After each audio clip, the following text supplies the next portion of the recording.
Hammaga salom, men ismim Nozima. Uzum marketda yangi sellerman.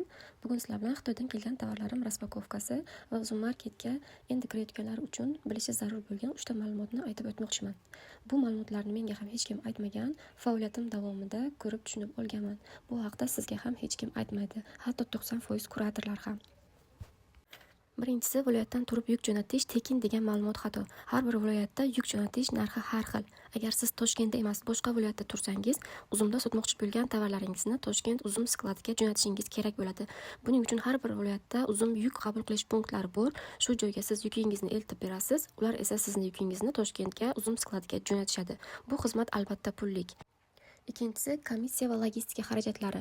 Uzumga sotishga qo'ygan tovarlaringizning har bir donasidan 30% gacha komissiya va logistika puli 5,000-8,000 so'm saqlab qoladi.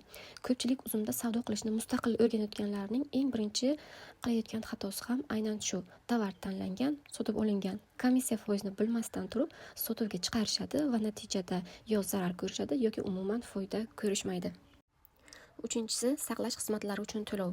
Uzum skladi sizning tovarlaringizni bir oy bepul saqlaydi, keyingi oydan esa har kun pul yozib boradi.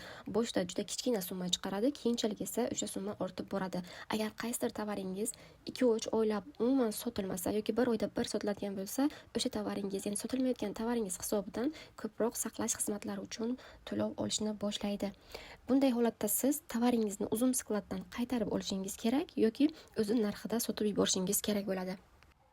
Tovarni qaytarib olishda siz Toshkentga borishingiz kerak. Eng qizig'i esa tovar qaytarish ham xarajat talab qiladi. Mana shunday ortiqcha xarajatlar qilmaslik uchun to'g'ri tovar tanlash va to'g'ri narxni belgilash kerak.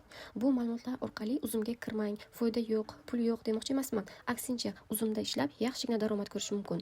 Bilim olmasdan savdoga kirgan odam zarar ko'rishi aniq.